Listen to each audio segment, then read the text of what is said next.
When you think of Muhammad Ali, you probably picture one of the most iconic athletes of all time. His speed, his power, and the way he carried himself in the ring made him unforgettable. But years after his boxing career ended, the world watched as his movements slowed, his hands began to shake, and his voice softened. That was the beginning of his journey with Parkinson's disease. Ali's experience showed millions of people what Parkinson's can look like. It affects athletes, parents, grandparents, and people from every kind of background. His story helped raise global awareness, but it also reminds us how deeply this condition can affect both the brain and everyday life. So, what exactly is Parkinson's disease? It's a chronic and progressive neurological disorder that primarily affects people's movement. Inside the brain, there is a small area called the substantia nigrata. This region is responsible for producing dopamine, which is a chemical messenger that helps with smooth and coordinated movement. When these dopamine producing cells begin to weaken and die, the brain has a harder time sending clear signals to the muscles. That is what leads to slower movement, tremors, and stiffness, which are the most recognized symptoms of Parkinson's. By the time symptoms become noticeable, studies show that as many as 60 to 80% of those dopamine producing cells may have already be gone.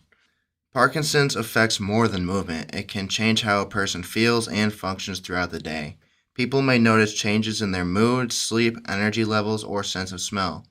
Some of these symptoms appear long before any tremors start. It is also important to understand that Parkinson's looks different for everybody. Some people progress slowly, others notice changes more quickly. The combination of symptoms and the way that the disease develops can vary widely from one person to another. So, to put it simply, Parkinson's disease happens when the brain loses dopamine producing neurons. That loss affects movement, but also affects daily life, mood, and overall well being. This progressive movement disorder of the nervous system is clinically defined by those neurons in the brain to dying, leading to symptoms that include problems with movement, tremor, stiffness, and impaired balance. Unfortunately, these symptoms are life-threatening. In the final stage of Parkinson's, it can be hard to swallow, speak, and their symptoms of confusion and hallucinations are relevant in many patients. But how does this happen? Let's talk about what actually happens in the brain at the biological and cellular level in Parkinson's. It begins with brain neurons in the substantia nigrata when they start to degenerate.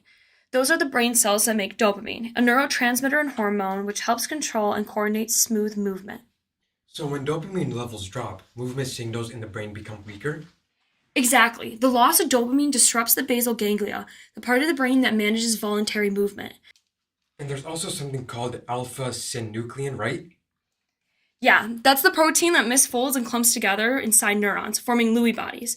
These abnormal clusters interfere with how cells function and eventually cause them to die. Lewy bodies aren't the only cause of Parkinson's, but are usually the primary indicator of both the chemical and structural damage to the patient's neurons. That's true. Lewy body disorders actually include a few relative conditions like Parkinson's disease dementia and dementia with Lewy bodies. They fall under the same umbrella because they share the same abnormal protein buildup in the brain, but they can show up differently from person to person. They also tend to overlap in symptoms, like movement problems, memory loss, and even hallucinations, which makes diagnosis tricky. Robin Williams' case helped a lot of people understand this. When he passed away, it was revealed that he had Lewy body dementia, and that brought national attention to how devastating and confusing these disorders can be for both patients and families. Factors like mitochondrial dysfunction, oxidative stress, and inflammation can make it worse. Certain genetic mutations or environmental exposures like pesticides can also increase the risk. Some researchers even think it might start outside the brain.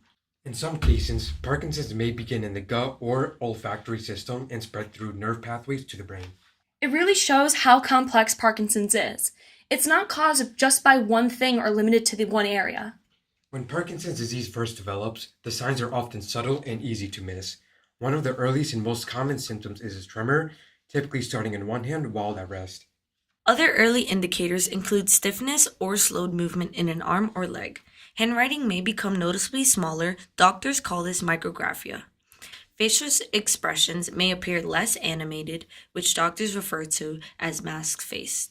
As Parkinson's advances, movement becomes slower, balance issues develop, and some individuals experience freezing, where their feet feel stuck to the floor, and even though they want to walk, they can't. What people don't realize is that Parkinson's can cause symptoms long before movement issues begin. Non-motor signs such as constipation, a reduced sense of smell, difficulty sleeping, or even depression can appear years before a formal diagnosis. These early signs are frequently mistaken for natural aging or everyday stress, which is why awareness and education are so vital. In short, Parkinson's disease presents through both physical and non-physical changes. Recognizing these early patterns allows for earlier diagnosis and better management.